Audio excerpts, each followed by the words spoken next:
إن الله وملائكته يصلون على النبي يا أيها الذين آمنوا صلوا عليه وسلموا تسليما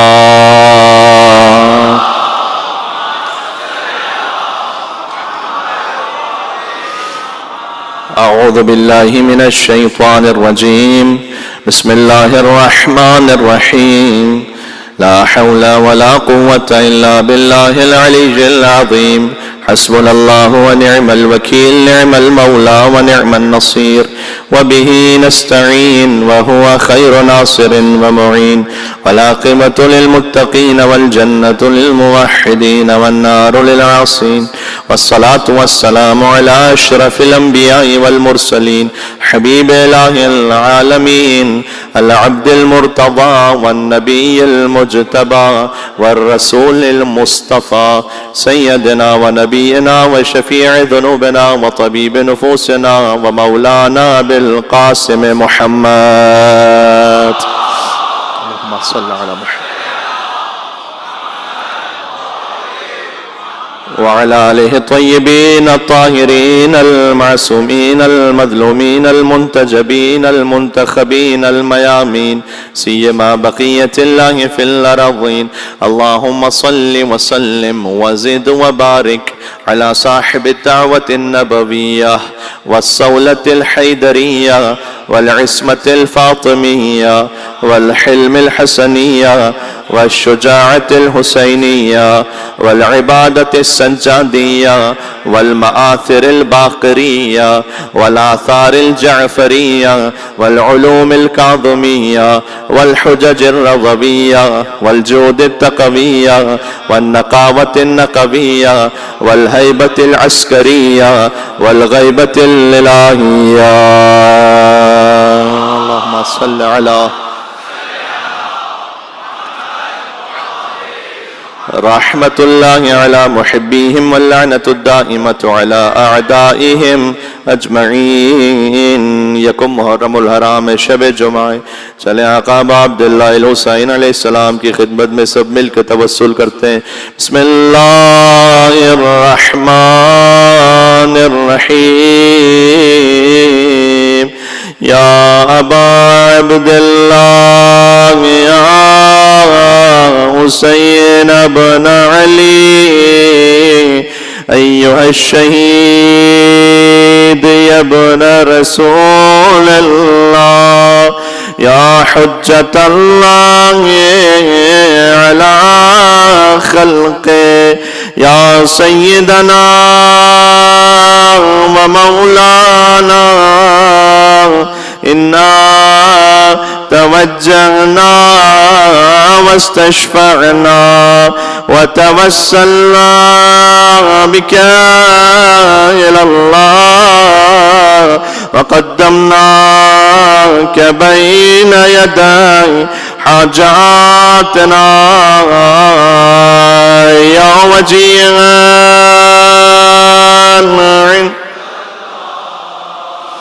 اشفع لنا ما شاء الله يا وجيها اشفع لنا ایک اور بار مجلس کی قبولیت کے لئے یا وجیہا عند اللہ اشفع لنا عند اللہ صلوات بر محمد و آل محمد اللہم صل علی محمد و آل محمد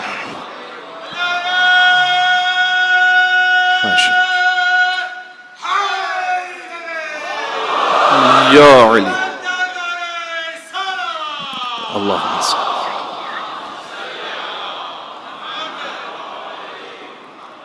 قال اللہ تبارک و تعالی فی القرآن بسم اللہ الرحمن الرحیم ان مثل عیسی عند اللہ کمثل آدم خلقہ من تراب ثم قال له کن فیکون نعرہ صلوات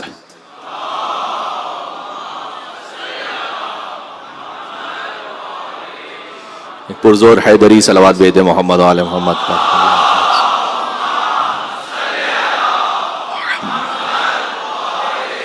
محمد وعجل فرجهم۔ خدا متعال کا شکر ہے کہ اللہ نے اس قوم کو یہ سعادت نصیب فرمائی ہے کہ وہ ہر سال حسین کا فرش عزا بچھا کر حسین کے قاتلوں کو بے نقاب اور رسوا کر دیتی ہے۔ جو ہی حسین کا فرش عزا بچھتا ہے تو یزید اور اس کا پورا سلسلہ بے نقاب ہو جاتا ہے۔ لعن اللہ امتن اسست اساس الظلم والجور علیکم اہل البیت۔ فقط یزید پر لعنت نہیں ہے، لعنت یعنی اللہ اپنی رحمت اس سے دور کر دے، بلکہ وہ پورا سلسلہ کہ جہاں اختتام ہے اس کا یزید پر۔ غدیر کا نتیجہ حسین ہے، سقیفہ کا نتیجہ یزید ہے۔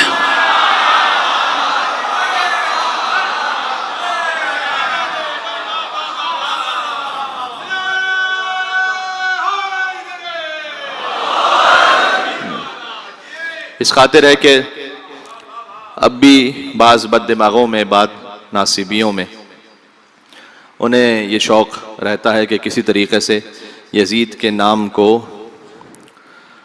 ہم تو حسین اپنے بچوں کا نام رکھتے ہیں،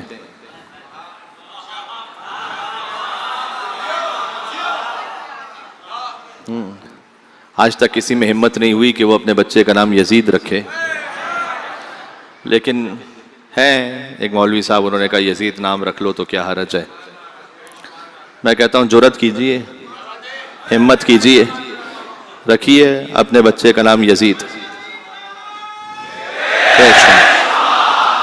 نتیجہ یہ ہوگا کہ جب بیچارہ اسکول جائے گا تو بچے کہیں گے کہ یزید آ رہا ہے، آپ لینے جائیں گے تو کہیں گے یزید کا باپ آ رہا ہے۔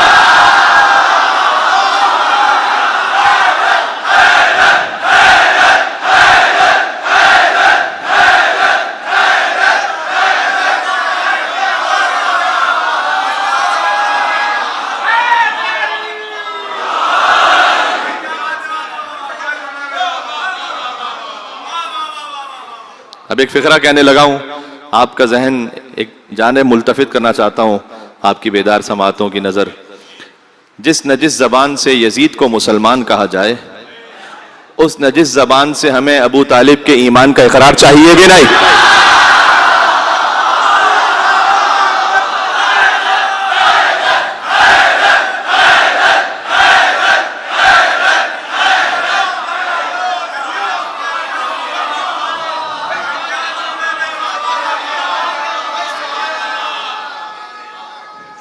یہ کوئی تمہید استوار ہو جائیں؟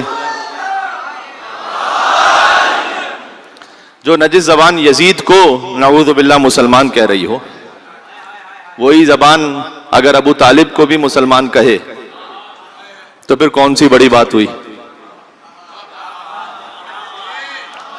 ابو طالب علیہ السلام سے دشمنی ہے نا، وہ فضیلت کی دشمنی ہے، اس لیے کہ کافر پالنے کا موقع سارے بزرگوں کو ملا تھا، محمد پالنے کا موقع سوائے علی کے باپ کے کسی کو نہیں ملا تھا۔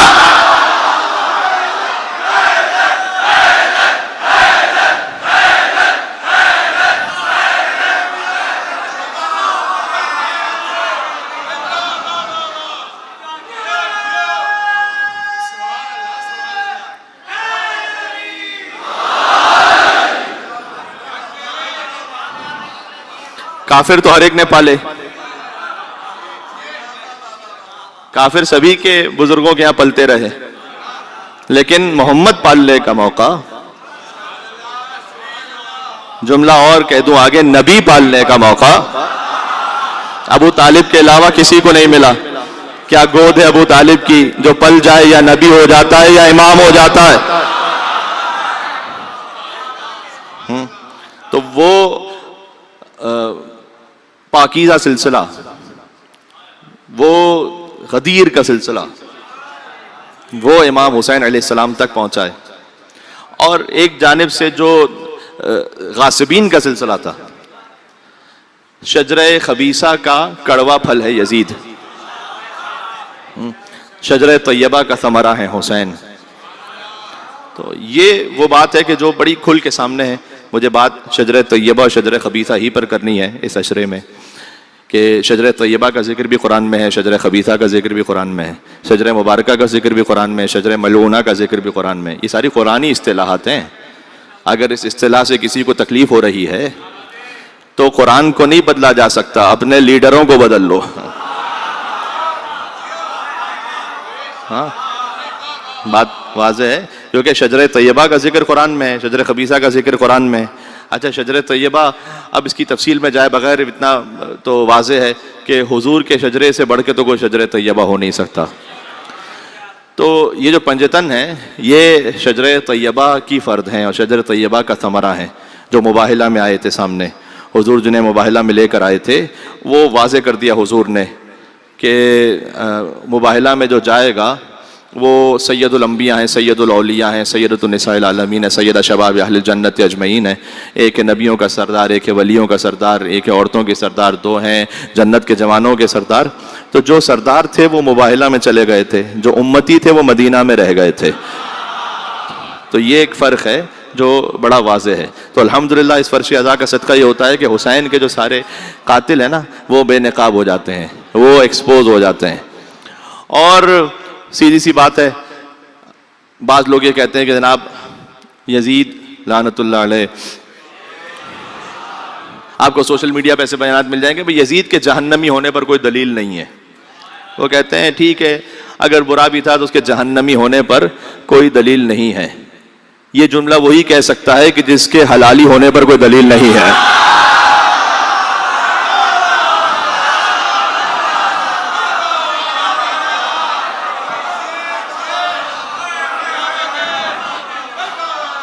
جو یزید کو بھی جہنمی نہ مانے تو وہ، میں تو سے پوچھوں گا کہ جناب پھر آپ کے صحیح النسب ہونے پر کیا دلیل ہے، یہ بتلائیے گا. کہ اب میں یزید سے اوپر کا جو معاملہ ہے اس پر میں اس وقت کوئی بات نہیں کرنا چاہتا، اس لیے کہتے ہیں کہ بھئی صحابی کا بیٹا ہے اس لیے کچھ بھی تھا، لیکن بہرحال صحابی کا بیٹا تھا. اب قرآن پڑھ کے دیکھ لیجئے، انہ لیس من اہلک انہ عمل غیر صالح. نوح علیہ السلام کے بیٹے کے لیے اللہ نے کہا کہ آپ کے اہل میں سے نہیں ہے. اللہ نبی کے بیٹے کو معاف کرنے کو تیار نہیں ہے.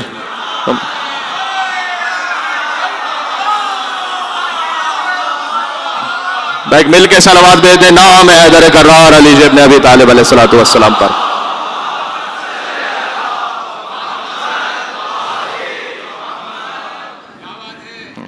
تو یہ جو اناؤنسمنٹ ہے، یہ جو اعلان ہے، دیکھیں بار بار کا یہ سنا ہوا ہے لیکن اس میں ہر بار نیا پہلو ہے اور نئی ہدایت کی راہیں ہیں اس میں.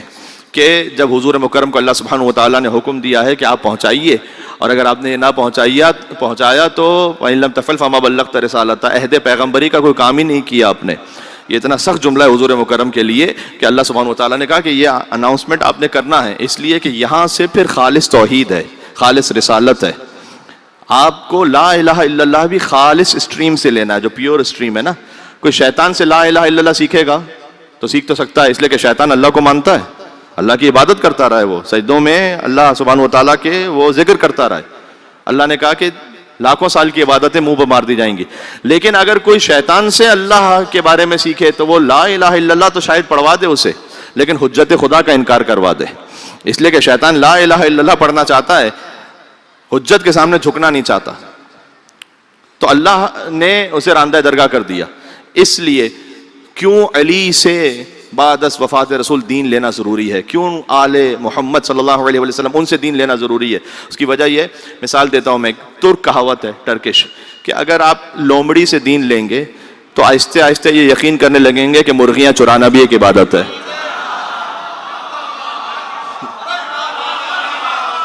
اب اسے زیادہ کھولنے کا نہیں کہنا مجھے یہاں پر، صحیح. تو اگر آپ وہاں سے دین لیں گے تو مشکل یہ ہے. اس لیے آپ نے پیور اسٹریم سے جو خالص ہے وہاں سے توحید کو لینا ہے. وہاں سے بغیر ملاوٹ شدہ نبوت کو لینا ہے، جہاں پر شرک کی ملاوٹ نہ ہو، جہاں پر تحریف نہ ہو. یہ باتیں واضح ہو رہی ہیں. تو اس خاطر ہے کہ اس کی اتنی زیادہ اہمیت ہے، اور آج تک یہ اہمیت جاری و ساری. ہم کہتے ہیں من کنت مولا فہذا علی مولا، اس کا مطلب ہے کہ من کنت مولا فہذا حسن مولا، من کنت مولا فہذا حسین مولا، من کنت مولا فہذا علی بن الحسین زین العابدین مولا، من کنت مولا فہذا محمد بن علی الباقر مولا، من کنت مولا فہذا جعفر بن محمد صادق مولا، من کنت مولا فہذا موسیٰ بن جعفر الکاظم مولا، من کنت مولا فہذا علی بن مسرفہ مولا، من کنت مولا فہذا محمد بن علی تقی الجواد مولا، من کنت مولا فہذا علی بن محمد نقی الہادی مولا، من کنت مولا فہذا حسن بن علی العسکری مولا، من کنت مولا فہذا مہدی مولا. اللہم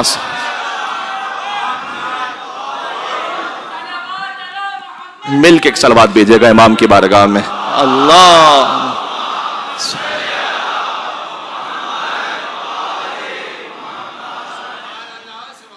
اس لیے یہ کلیئرٹی ضروری ہے اناؤنسمنٹ میں. حضور مکرم نے کوئی ڈاؤٹ نہیں رکھا، جو آگے چلے گئے پیچھے بلایا، پیچھے رہ گئے آگے آئے. میں واقعہ غدیر اس وقت نہیں پڑھنا، تھوڑے سے کچھ نتائج لے کر آگے بڑھنا چاہتا ہوں تاکہ تمہید استوار ہو جائیں. مجھے پھر اس کے بعد انشاءاللہ شجر طیبہ شجر خبیثہ پہ اس طرح سے بات ہوتی رہے گی کہ خود مولا کائنات نے اس بارے میں نہج البلاغہ میں کیا کہا ہے. بڑی واضح لائن مولا نے ڈکلیئر کی ہے. جب حاکم شام نے خط لکھا مولا کو، تو مولا نے اس خط کا کیا جواب دیا وہ انشاءاللہ شاید آج تو نہ آ سکے، لیکن بعد میں باتیں آتی رہیں گی قرآن سے، نہج البلاغہ سے اسپیشلی. تو جب واضح طور پر یہ اناؤنسمنٹ ہے، آگے چلے گئے وہ پیچھے آ جائیں. اس میں بھی ایک رمزیت تھی. دیکھیں حضور کا کوئی کام فقط ایک اس وقت کے لیے نہیں ہے، وہ قیامت تک کے لیے محیط ہے. اس میں بڑی گہرائی ہے، اس میں بڑی گہرائی ہے. جو آگے چلے گئے ہیں آج بھی حضور کہہ رہے ہیں، آگے چلے گئے ہو، غلوف کر رہے ہو، پیچھے آ جاؤ. علی رب کہہ رہے ہو، پیچھے آ جاؤ. غلوف کر رہے ہو، پیچھے آؤ. پیچھے رہ گئے ہو یعنی کیا؟ دوسروں کو علی جیسا کہہ رہے ہو، آگے آؤ، صراط مستقیم پر آؤ، مرکز ہدایت پر آؤ. پھر سنو کہ جس جس کا میں مولا ہوں اس کا علی مولا ہے. یہ جو نا من کنت مولا فہذا علی مولا، یہ محمد اور علی کے درمیان کی فا ہے نا، یہ وہی ہے کہ جو کن اور یکون کے درمیان کی فا ہے. ہاں انما امرہ اذا اراد شیئا ان یقول لہ کن فیکون. تو کن اور فیکون میں جو فا ہے نا، وہی محمد اور علی میں فا ہے. من کنت مولا، میں امید رکھتا ہوں کہ آپ جیسے کن اور یکون میں فاصلہ نہیں ہے، ویسے محمد اور علی میں فاصلہ نہیں ہے.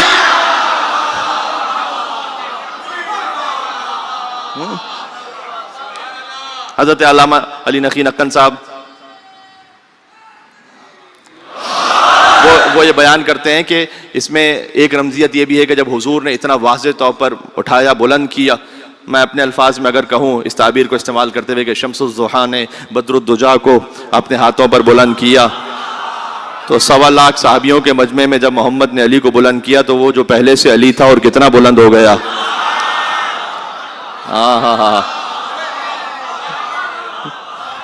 محمد کے ہاتھوں پہ ولی ابن ولی تھا، اظہر کہیں مظہر اوصاف جلی تھا.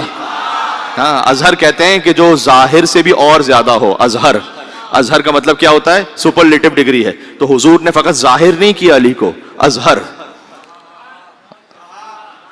دیکھیں علی، میں جملہ کہہ سکوں، علی غدیر میں اظہر تھے، معراج میں مظہر تھے.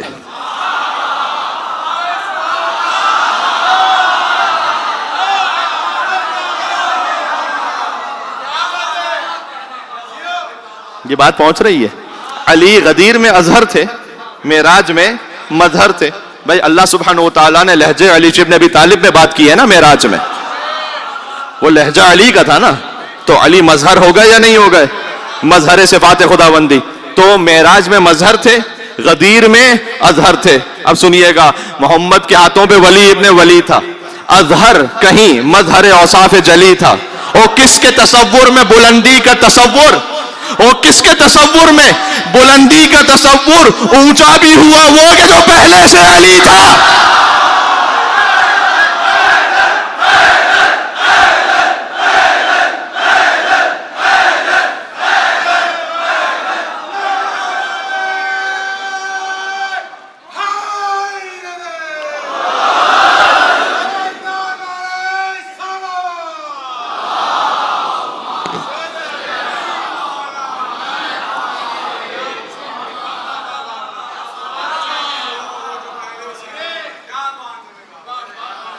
اونچا بھی ہوا وہ کہ جو پہلے سے علی تھا. ارے بھائی مولا کے 23 مطلب ہوں گے, بخن کا تو ایک ہی مطلب ہے نا, اس میں تو کوئی ڈاؤٹ نہیں ہے نا. اس لیے آپ دیکھیں گے کہ اس وقت سوشل میڈیا پر غدیر کے حوالے سے سند پر بحث ختم کر دی ہے ہمارے تمام مسلمان بھائیوں نے, کہ بھئی سند اس کی ٹھیک نہیں ہے, یہ واقعہ ہوا تھا یا نہیں ہوا تھا, یہ 20 سال پہلے کی بات ہو گئی. اب نہیں کہتے یہ, اب یہ اسٹیبلش بات ہے کہ غدیر کا واقعہ ہوا تھا. مولانا طارق جمیل صاحب کی ویڈیو کے بعد, مولانا طاہر القادری صاحب کی کتاب کے بعد یہ بہت واضح ہے کہ غدیر کا واقعہ ہوا تھا. اس سے کوئی انکار نہیں کر سکتا کہ یہ نہیں تھا یا نہیں تھا, شک. یہ پہلے بات ہو, 10 سال پہلے تک شاید یہ بات ہوتی تھی, اب کوئی یہ بات نہیں کرتا. اب بات یہ ہے کہ اس کا مطلب کیا تھا. چلیں ایک قدم تو آگے آئے, بات اب اس پر ہو رہی ہے کہ مطلب کیا تھا, اور مطلب پہ جو جس مزاج کا اور جس مقام پر مصطفیٰ کو سمجھ رہا ہے. فہذا علی مولا تو بعد میں دیکھنا نا, من کنت مولا پہلے دیکھو. آپ حضور مکرم کو کس لیول پہ سمجھ رہے ہیں؟ یہ لفظ مجھے استعمال کرتے ہوئے بھی تھوڑا سا عجیب لگ رہا ہے, لیکن یہ کہ بات پہنچاؤں کہ حضور کو دوست سمجھ رہے ہیں, حضور کو آقا سمجھ رہے ہیں. جو من کنت مولا والا مطلب ہے وہی فہذا علی مولا والا مطلب ہے. تو آپ سمجھ کس مقام پہ رہیں. اگر کوئی دوست کہہ رہا ہے جس کا میں دوست ہوں اس کے علی دوست ہیں, یعنی تعجب کی بات نہیں ہے. جو حضور سے کمتر نبی حضرت ابراہیم علیہ السلام, ان کا دوست تو اللہ ہو.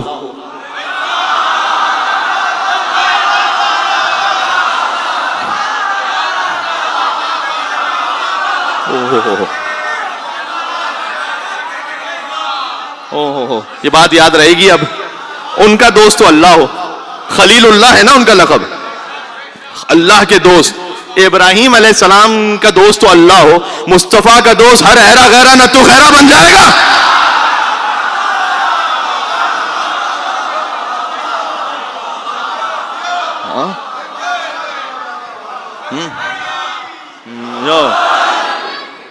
علی اللہم صلی علی محمد و علی محمد.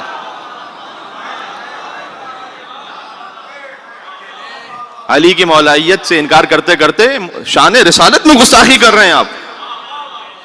یہ علی کی مولائیت کا معاملہ نہیں ہے, یہ شان رسالت کا مسئلہ ہے کہ جس کا میں دوست ہوں. کیا مطلب؟ کوئی بھی مصطفیٰ کا دوست بن جائے گا. ابراہیم علیہ السلام خلیل اللہ, اللہ ان کا دوست ہے. ہاں, خلیل اور حبیب, حضور کا لقب خلیل اللہ نہیں ہے, حبیب اللہ. میں آپ بہت سارے یہاں پر شعراء اور عربی دان نہ صحیح کم از کم لیکن اردو دان تشریف فرما ہے, اور ہو سکتا ہے کہ عربی سے واقفیت رکھنے والے افراد بھی موجود ہوں. تو خلیل میں مضمر ہے طالب ہونا, اور حبیب میں مضمر ہے مطلوب ہونا. خلیل وہ کہ جو اللہ کو چاہے, اور حبیب وہ جسے اللہ چاہے. ہاں, شان رسالت کا معاملہ یہ. تو من کنت مولا, آپ حضور کو کس مقام پہ سمجھیں گے, کس لیول پہ سمجھیں گے؟ تو حضور نے خاص اعلان کیا, اور دیکھو مجمع بھی جمع کیا. مجھے پوری تاریخ اسلام میں بتلائیے گا کہ حضور نماز جب واجب ہوئی تو حضور نے کوئی مجمع جمع کر کے نماز پہنچائی ہو.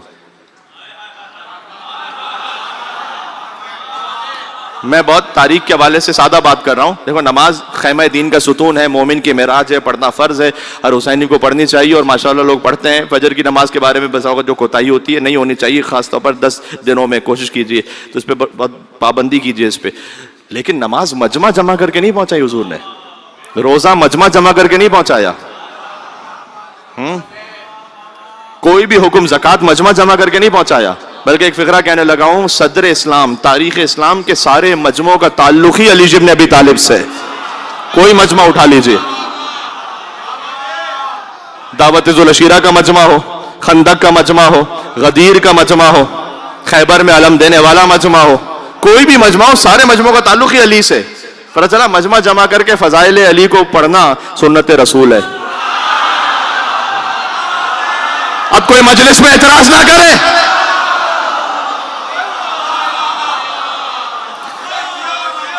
بار بار مجمع جمع کر کے فضائل علی کو پڑھنا سنت رسول ہے, اور مجمع میں سکون کے ساتھ بیٹھ کر فضائل علی کو سننا سنت صحابہ ہے.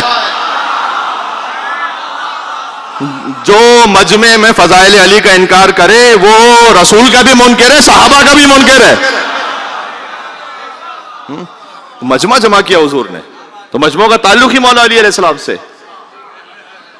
ذو العشیرہ میں بھی مجمع جمع کیا, اور وہ تو تھا ہی علی کے باپ کا گھر. کیا بات ہے. پروردگار ابھی یہ پہلا مجمع ہے, پہلی دعوت توحید ہے, تو خانہ کعبہ میں نہیں ہو رہا وہ اجتماع, ابو طالب کے گھر میں ہو رہا ہے. مشکل یہ ہے نا کہ خانہ کعبہ میں بت رکھے ہوئے ہیں.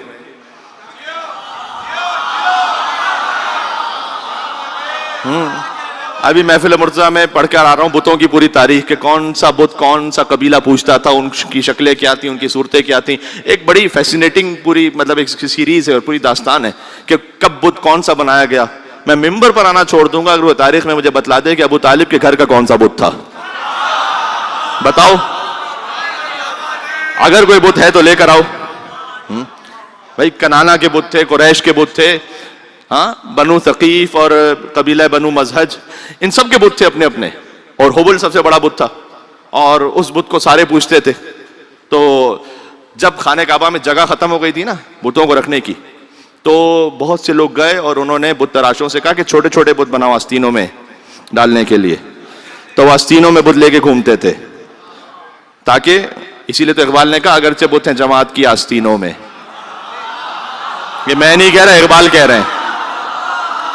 مجھے ہے حکم ازاں لا الہ الا اللہ.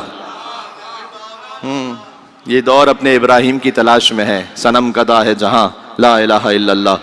تو ابراہیم بت شکن ہے, تو حسین وارث ابراہیم ہے نا. ابراہیم نے ظاہری بتوں کو توڑا, حسین نے باطنی بتوں کو توڑا تھا. بت شکن ہے ایسا حسین کہ جس نے تاریخ کے اس بت کو توڑا ہے, کہ اگر حسین وہاں اس بت کو نہ توڑیں تو سلسلہ ہدایت مشکوک ہو جائے. حسین تک آتے آتے کلیئر ہے کون سی لائن کس طرف ہے, یہ واضح ہے. تو حسین نے اس باطن بت کو توڑا ہے جو اصل خطرناک بت تھا. اس خاطر ہے کہ وہ بت پرست جو تھے وہ بھی زمانہ جاہلیت میں رہ رہے تھے. حضور مکرم نے فرمایا من مات ولم یعرف امام زمانی مات میتۃ جاہلیہ, جو مر جائے اپنے زمانے کے امام کو نہ پہچانے وہ جاہلیت کی موت مرتا ہے. یہ کیوں؟ اس لیے کہ وہ کھلے ہوئے بت کو پوج رہا ہے. جو امام میں زمانہ کو نہ پہچان سکے وہ بھی در حقیقت بت پرست ہی ہے, بس وہ چھپے ہوئے بت کو پوج رہا ہے. اس کے دل کی جو انانیت ہے وہ ابھی مری نہیں ہے, اس لیے کہ اللہ سبحانہ و تعالیٰ کے حکم کو نہیں مان رہا. جب امام کو نہیں مان رہا تو ہاں علی کو ماننا علی کا مسئلہ نہیں ہے, علی کو ماننا اللہ کا معاملہ ہے. ابن عباس کی ایک روایت یاد آئی. ابن عباس گزر رہے تھے ایک جگہ سے, کچھ لوگ نعوذ باللہ من ذالک مولا علی علیہ السلام پر سب و شتم کر رہے تھے, برا بلا کہہ رہے تھے نعوذ باللہ. ابن عباس علی کے در کے شاگرد ہیں, وہاں گزرتے ہوئے کہتے ہیں یہ میں کیا سن رہا ہوں, تم اللہ پر سب و شتم کر رہے ہو. انہوں نے کہا نہیں آپ کو غلط فہمی ہوئی ہے, ہم اللہ پر سب و شتم نہیں کر رہے. کہا اچھا کیا رسول اللہ پر سب و شتم کر رہے ہو؟ کہا نہیں ہم رسول اللہ پہ بھی سب و شتم نہیں کر رہے, ہم تو علی پہ نعوذ باللہ سب و شتم کر رہے ہیں. ابن عباس نے کہا پھر میں نے ٹھیک کہا, اس لیے کہ میں نے رسول اللہ سے سنا ہے کہ من سب علی فقط سبنی, جس نے علی پر سب و شتم کیا اس نے مجھ پہ سب و شتم کیا, جس نے مجھ پر سب و شتم کیا اس نے اللہ کو برا کہا. تو یہ جو تسلسل ہے نا, یہ خدائی ایک تسلسل ہے. بات ذہن میں ہے تو مجھے بتلائیے گا کہ ابو طالب علیہ السلام کے خانوادے کا بھی کوئی بت تاریخ میں لکھا ہو. رشید ترابی صاحب علیہ مقام ہو, انہوں نے اسی خاطر ہے کہ اقبال نے فقط ظاہری بت کی بات کی ہے, ٹھیک ہے, اگرچہ بت ہیں جماعت کی آستینوں میں, وہ بنائے ہوئے بت ہیں. مجھے حکم ازاں لا الہ الا اللہ. حضرت رشید ترابی صاحب علیہ مقام ہو, انہوں نے اس پر جو سلام لکھا اس کا مقطع یہ ہے کہ رشید امام زمانہ کی معرفت کے بغیر, رشید غور کیجئے گا, امام زمانہ کی معرفت کے بغیر فقط ہے وہم و گما لا الہ الا اللہ.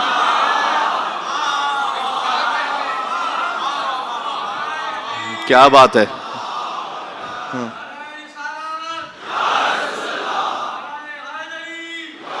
یو علی سنیے گا, فقط ہے اللہم صلی علی محمد وعلی محمد, فقط ہے وہم و گما لا الہ الا اللہ. تو اس لیے وہاں توحید کا جلسہ کیا ہوگا جہاں خانہ خدا میں بت رکھے میں, تو وہاں دعوت ذو العشیرہ نہیں ہوئی ہے. دعوت ذو العشیرہ ہوئی ہے مولا علی کے بابا کے گھر میں. پتہ چلا رحمان کے گھر بت تھے, عمران کے گھر بت نہیں تھے.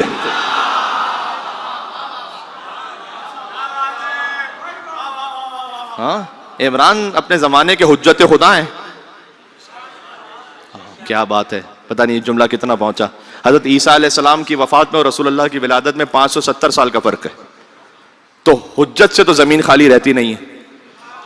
تو بتاؤ اس دور میں جو مر گئے ان سے منکر نکیر نے کیا پوچھا ہوگا؟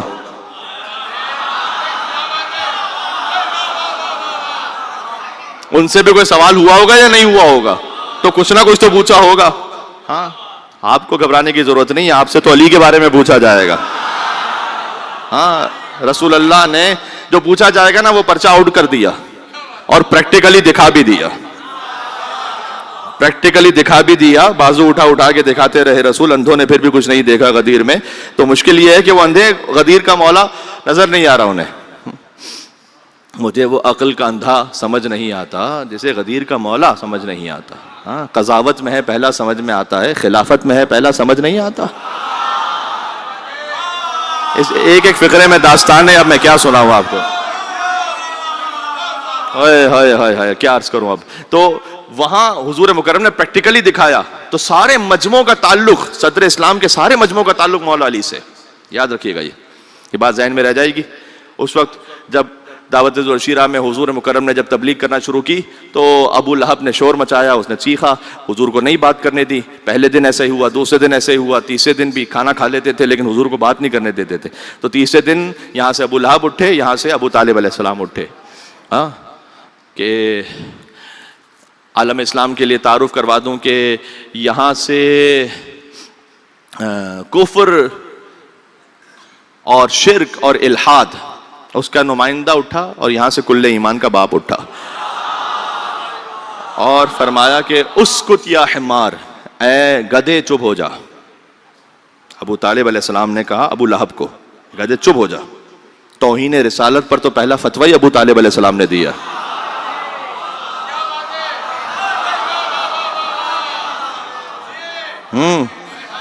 اے گدھے چپ ہو جا. اس کے بعد اب دو مختلف کیفیتیں ایک وقت میں اپنے اوپر طاری کرنا بڑا مشکل کام ہوتا ہے. تو حضور کو دیکھ کر فرمایا سیدی و مولایا. ابو لہب کے لیے غضب بن کر بولے اور رحمت للعالمین کے لیے رحمت بن کر بولے کہ آپ وہ فرمائیے بلغ ما انزل الیک من ربک، وہ پہنچائیے کہ جو آپ اپنے رب کی جانب سے پہنچانا چاہتے ہیں. اس طرح کی تعبیر ہے کچھ فرق کے ساتھ بعض روایات میں. تو ابو طالب علیہ السلام کا احسان ہے نا کہ جب انہوں نے فرمایا تو پھر حضور کو بولنے کا موقع ملا. تو اللہ نے وہ احسان ایسے پورا کیا کہ دعوت ذوالشیرہ میں ابو طالب آپ کی وجہ سے میرا محمد بولا ہے. اب 1.25 لاکھ کے مجمع میں یا ایھا رسول بلغ ما انزل الیک من ربک، آپ کے بیٹے کو مولا بناؤں گا. ہائے ہائے ہائے یا علی. میں خستگی محسوس کر رہا ہوں لیکن اس بات کو آپ محسوس کیجئے گا. تو یہ وہ شجرہ طیبہ اور شجرہ خبیثہ ہے.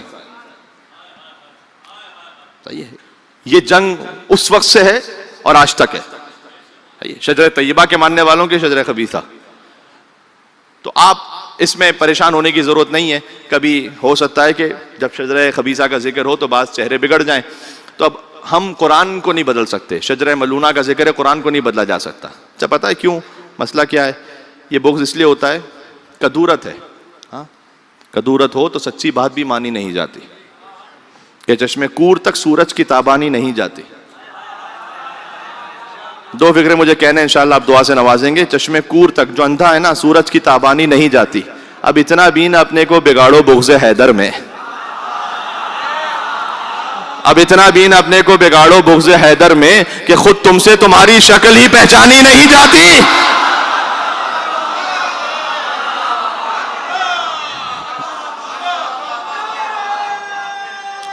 مل کے غدیری اور حیدری نعرہ.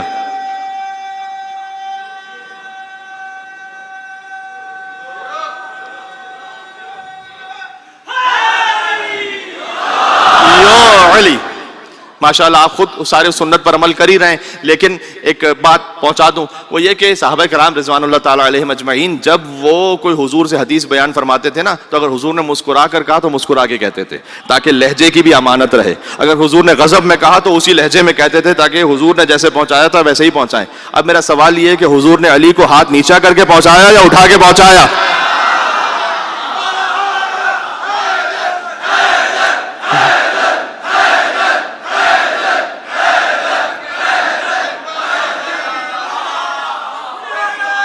ہائے ہائے ہائے،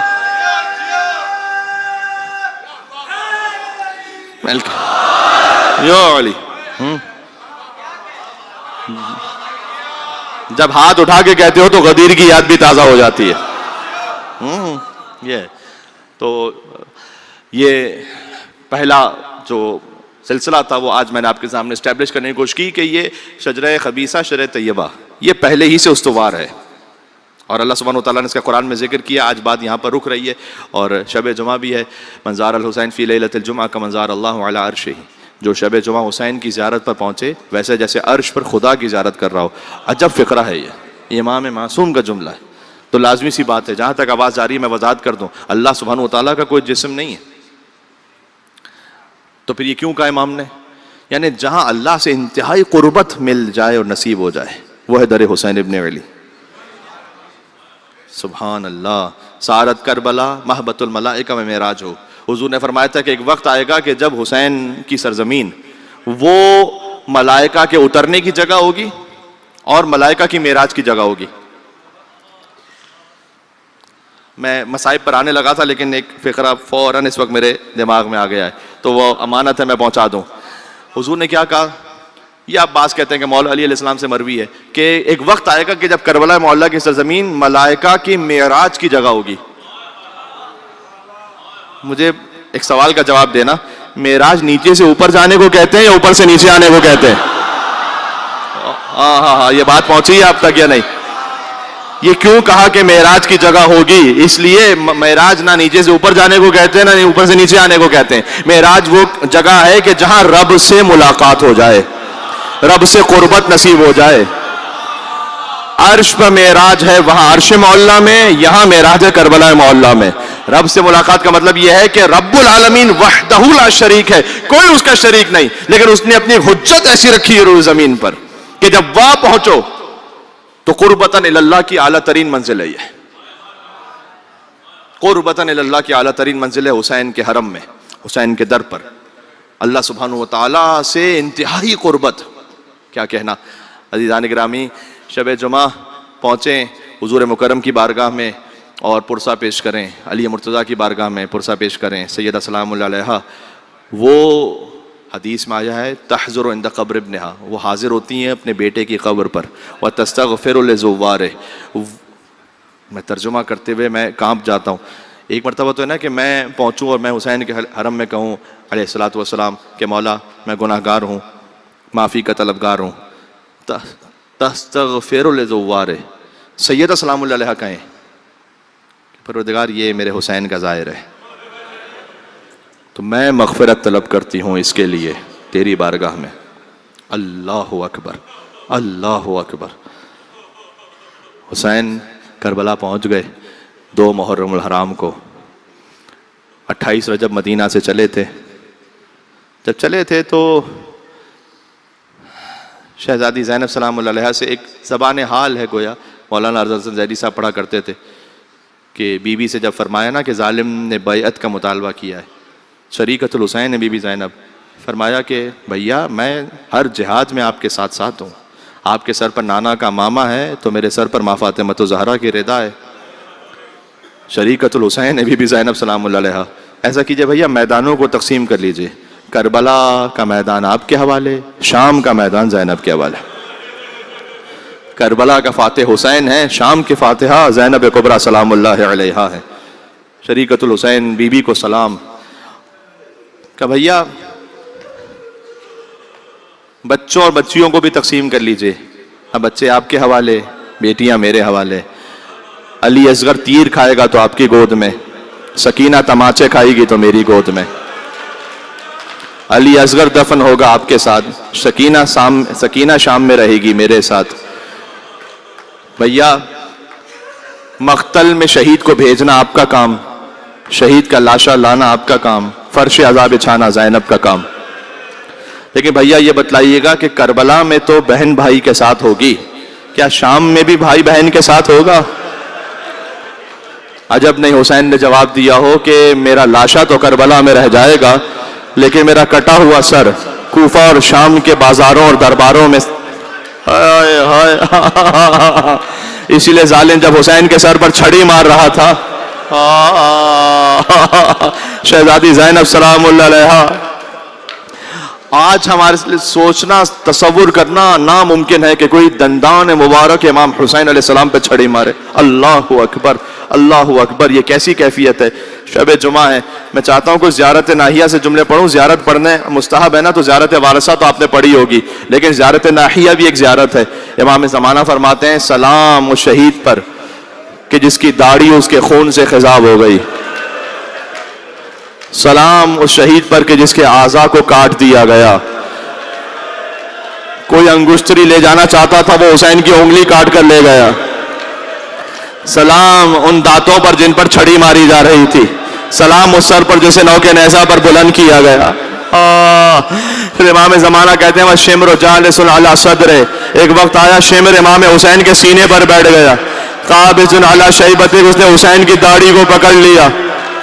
پھر ایک روایت ہے فضربتن من ضربتن, 13 ضربتیں لگی حسین کو. شب جمعہ ہے اس لیے پڑھ رہا ہوں آج. حسین کی بارگاہ میں برسہ پیش ہو جائے. اے مولا ہم گناہگار ہیں, آپ کی خدمت میں آئے, نام امام حسین کے صدقے میں پروردگار معاف فرما دے گناہوں کو. سبحان اللہ, تیرا بندہ بننے کی توفیق عطا فرما. حضور کا سچا امتی, علی کا سچا شیعہ بننے کی توفیق عطا فرما. ایک کیفیت وہ ہے کہ میر انیس رحمۃ اللہ علیہ لکھتے ہیں کہ جب بیویاں سوار ہونے لگیں, دیکھو ہر بات مقتل میں بہت واضح لفظوں میں نہیں ہوتی, یہ بات آپ صاحبان علم میں آپ سمجھتے ہیں, لیکن کچھ ہوتے ہیں احساس, شعور. وہ یہ آج بھی اگر کوئی ماں باپ سواری میں سوار ہو رہے ہوں تو مؤدب بیٹا اگر ہے تو وہ ماں کا ہاتھ تھامتا ہے یا نہیں؟ آج 1400 برس بعد بھی وہ اپنی سواری کے لیے اس دروازہ کھولتا ہے یا نہیں؟ تو کیا علی اکبر نے اپنی ماں کا ہاتھ تھام کر نہیں سوار کروایا ہوگا؟ ہائے ہائے ہائے. کیا شہزادہ قاسم نے اپنی ماں بی بی ام فروہ سلام اللہ علیہا کو سوار نہیں کروایا ہوگا؟ حد یہ کہ بی بی ام کلثوم آئیں تو حسین کے علمدار ابو الفضل عباس علیہ السلام نے سوار کروایا.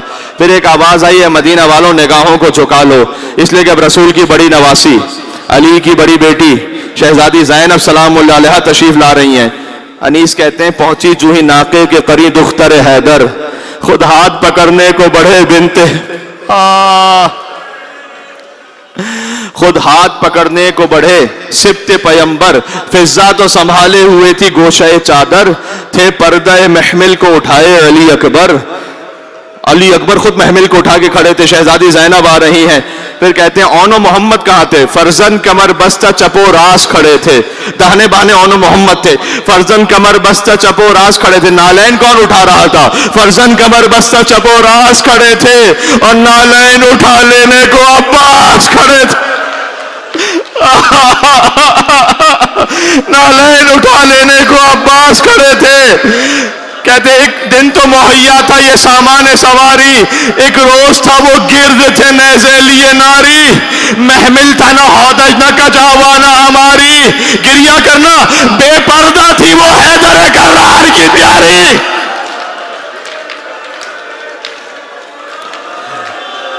بے پردہ تھی وہ حیدر کرار کی پیاری, اور ننھے کئی بچوں کے گلے 7 بندھے تھے. ایک رسی میں 12 گلے تھے نا, ننھے کئی بچوں کے گلے 7 بندھے تھے. تھے بال کھلے چہروں پہ اور ہاتھ بندھے تھے. بی بی زینب مدینہ سے چلی, 2 محرم کو کربلا حسین پہنچے ہیں. یہ میرے خیال میں شاید آپ بھی جہاں شرکت کر رہے ہیں مجالس میں, یہ آخری مجلس ہو, میں بھی جو پڑھ رہا ہوں آخری مجلس ہے, اس لیے میں چاہتا ہوں تفصیل سے مصائب کا بیان ہو جائے. یہ اس مجلس میں وقت ہوتا ہے, یہ مجلس میرے خیال میں مصائب ہی کے لیے ہے در حقیقت. تو امام حسین علیہ السلام نے سواری کے 7 جانور بدلے, آگے نہیں بڑھتا امام کا ذوالجناح, امام کی سواری آگے نہیں بڑھی اس وقت, بار بار بدلتے رہے سواری. امام کا راہوار ہے, جانتا ہے. بنی اسد والوں کو بلایا, کہا یہ کون سی سرزمین ہے؟ کہ مولا اسے غازریہ کہتے ہیں. کہ کوئی اور نام ہے؟ کہ شت الفرات بھی کہتے ہیں. کہ کوئی اور نام ہے؟ ایک بوڑھا آیا کہتا ہے کہ میں نے اپنے بوڑھوں بزرگوں سے سن رکھا ہے کہ اسے کربلا بھی کہتے ہیں. امام نے کہا ذا ارض کرب و بلا, یہ کرب اور بلا کی سرزمین ہے. ہاں ہونا محت و رحال لینا, یہیں پر ہمارے خیمے لگائے جائیں گے. ومسفک و دمائنا, یہیں پر ہمارا خون بہایا جائے گا. عباس خیمے لگا دو. خیمے لگنا شروع ہوئے. بی بی فضا نے آ کر کہا شہزادی زینب نے یاد فرمایا ہے امام حسین علیہ السلام پہنچے، شہزادی فرماتی ہیں کہ بھیا یہ کہاں قیام کا ارادہ کر لیا ہے؟ جب سے میں یہاں رکی ہوں کسی بیوی کے رونے کی آواز میرے کان میں آ رہی ہے۔ حسین نے کہا زینب یہ کسی اور کی نہیں، ہماری ماں فاطمہ الزہرا کی آواز ہے۔ حسین مدینہ سے چلے تھے، روح فاطمہ الزہرا ساتھ ساتھ چلی تھی حسین پر گریہ کرنے کے لیے۔ عزیزو بنی اسد کے لوگوں کو بلایا اور کہا دیکھو میں یہ زمین خرید رہا ہوں پھر تمہیں ہبہ کرتا ہوں۔ کہا مولا یہ زمین کیوں خرید رہے ہیں، آپ مہمان ہیں؟ کہا نہیں مجھے چند دنوں کے لیے نہیں رہنا، مجھے قیامت تک یہیں پر رہنا ہے، اس لیے زمین خریدی پھر انہیں تحفے میں دے دی۔ لیکن کہا دیکھو 3 شرطیں ہیں وہ مان لینا۔ پہلے تو یہ کہ اگر ہمارا زائر کوئی آئے نا یہاں پر تو اسے 3 دن تک کھانا کھلانا۔ حسین کے زائروں پر سلام ہو۔ جب حسین کربلا پہنچے ہیں تو پہلی فکر جو حسین نے کی وہ اپنے زائروں کے لیے کی ہے، آپ پر سلام ہو، حسین کے زائروں پر سلام ہو۔ وہ حسین جو 3 دن کے بھوکے پیاسے رہے، کہ دیکھو میرے زائر کو پانی ضرور پلانا۔ آج جو 40 پر نیاز تقسیم ہوتی ہے نا امام حسین کے نام پر، وہ حسین کی ایک وصیت کا صدقہ ہے۔ حسین کہتے تھے میرا زائر پیاسا نہ رہے، اور دیکھو میرا جو زائر آئے نا اسے میری قبر کا نشان ضرور بتانا۔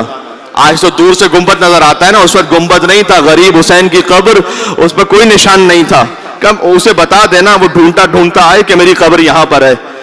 اور دیکھو یزیدی فوج چلی جائے گی، ہمارے لاشوں کو بے گور و کفن ہوں گے وہ تم دفنا دینا، بس اس شرط پر زمین لے لو اپنے پاس، لاشوں کو دفنا دینا۔ اللہ اکبر۔ پھر کہا عورتوں کو بلاؤ۔ میں واقعہ پڑھ رہا ہوں، آپ تو رو چکے ہیں۔ عورتیں آ گئیں، جانتے ہو کیا کہا؟ کہ دیکھو میں رسول کی بیٹی کا بیٹا ہوں، میں فاطمہ کا بیٹا ہوں، اور میں زینب کا بھائی ہوں۔ اگر تمہارے مرد ڈر جائیں ہمارے لاشوں کو دفن نہ کریں تو فرات کے کنارے پانی بھرنے آنا، ہمارے لاشوں کو دفن کر دینا۔ پھر چھوٹے چھوٹے بچوں کو بلایا۔ جب بچے حسین کے سامنے بیٹھ گئے نا، حسین نے کہا دیکھو میں سکینہ کا باپ ہوں۔ یا حسین شب جمعہ مولا دل کربلا میں ہے، بین الحرمین، ایک طرف حسین کا حرم ایک طرف عباس کا حرم۔ کبھی حسین کے حرم میں جا کے عباس کے مسائل پڑھے، کبھی عباس کے حرم میں جا کے حسین کا مرزا پیش کرے۔ اے مولا یہاں سے ہم مسائل کا ہدیہ پیش کر رہے ہیں، مولا قبول فرمائیے گا کہ دیکھو میں سکینہ کا باپ ہوں، میں علی اصغر کا باپ ہوں۔ اگر تمہارے ماں باپ ڈر جائیں ہمارے لاشوں کو دفن نہ کرے تو فرات کے کنارے کھیلتے کھیلتے آنا، ایک ایک مٹھی خاک اٹھا کر ہمارے لاشوں میں ڈال کے جانا۔ ہاں جزاک اللہ، حق یہی ہے گریے کا، حسین کی مجلس ہے، یہی حق ہے گریے کا۔ سبحان اللہ سبحان اللہ۔ ابھی ایک فقرہ مجھے اور کہنا ہے، صدائیں اور بلند ہو جائیں گی مجھے یقین ہے۔ 11 محرم کو جب شہیدوں کے لاشیں بکھرے پڑے تھے نا، اب بنی اسد کا سردار ہے، اس نے کہا مولا سے وعدہ کیا تھا، وعدہ پورا کرنا ہے۔ پہنچے تو لاش کی پہچان ہی نہیں ہو رہی، اس لیے کہ لاشوں پر سر ہی نہیں ہے، کاٹ کر نوکے نیزہ پر بلند ہو گئے تھے۔ 11 محرم کا واقعہ ہے کہ جب یہ ملعون جا رہے تھے نا واپس کوفہ میں، تو عمر سعد نے کہا، یہ میں کتاب سے دیکھ کر یہ لفظ پڑھ رہا ہوں آپ کی خدمت میں، عمر سعد نے کہا کہ جلدی سے سارے سروں کے، سارے شہداء کے سر، شہداء میں کہہ رہا ہوں کہ سارے جو جسم ہیں ان کے سر کاٹ کر لے آؤ۔ تو یزیدی بھوکے کتوں کی طرح، یہ کتاب کا لفظ ہے، وہ ٹوٹ پڑے، جس کے ہاتھ میں جو لاشا آیا وہ سر کاٹتا گیا، سر کاٹتا گیا، سر کاٹتا گیا۔ کچھ دیر میں عمر سعد کے خیمے کے سامنے ایک سروں کا انبار کھڑا ہو گیا، تو اس نے کہا کہ سروں کی تراش خراش کر کے اسے سیدھا کرو۔ اللہ اکبر۔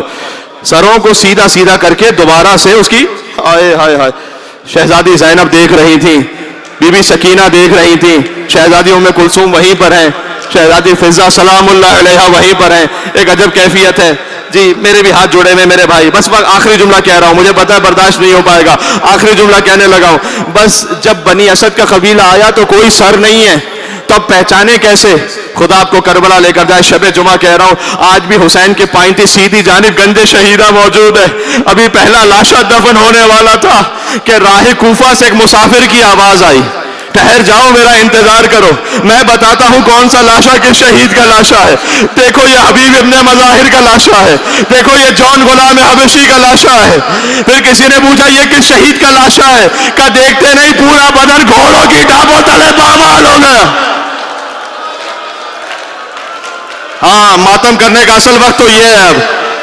یہ یتیم حسن قاسم کا لاشا ہے جو زندہ تھا اور دائیں طرف کے گھوڑے بائیں طرف دوڑ گئے, بائیں طرف کے گھوڑے دائیں طرف دوڑ گئے. پھر کسی نے پوچھا آقا یہ کس شہید کا لاشا ہے؟ کہا دیکھتے نہیں کلیجے میں برچھی کا ٹوٹا ہوا پھل, یہ میرے کڑیل جوان علی اکبر کا ذکر آ گیا شب جمعہ.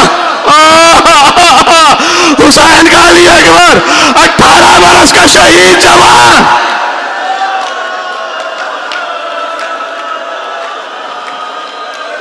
ایک لاشا رہ گیا, امام اس لاشے کے پاس بیٹھ گئے, کہتے تھے ہائے میرا بابا, ہائے میرا بابا.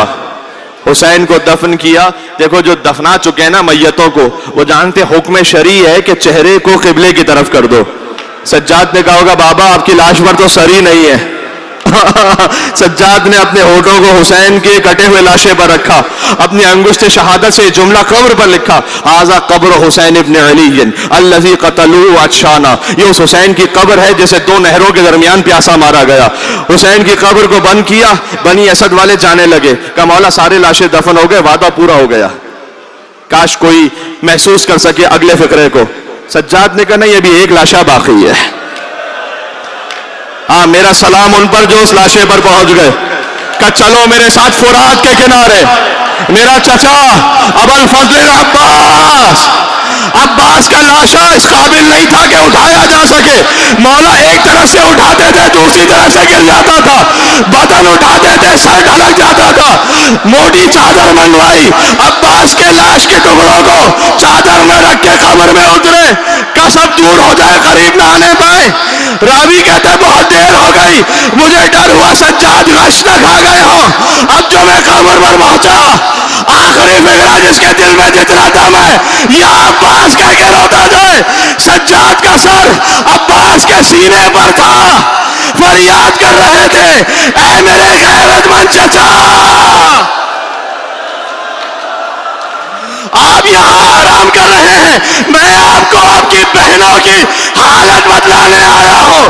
آپ کی وہ بہن جو گھر میں بھی بے چادر نہ ہوئی, آج کوفے کا بازار ہے, زینب کا سر کھلا ہے. سجاد وہ امتحان دے رہا ہے, چچا جو آپ نے نہ دیا. سجاد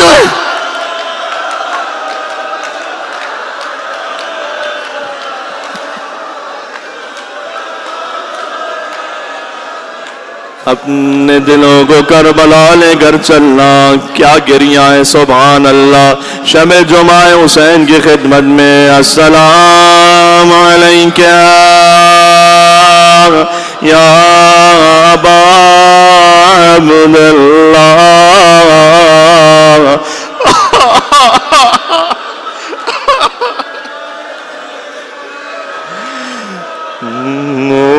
وعلى الأرواح التي حلت بفنائك عليك مني سلام الله أبدا ما بقيت وبقي الليل والنهار ولا جعله الله آخر الأغد مني لزيارتكم. سب مل کے کہنا السلام على الحسين وعلى علي بن الحسين.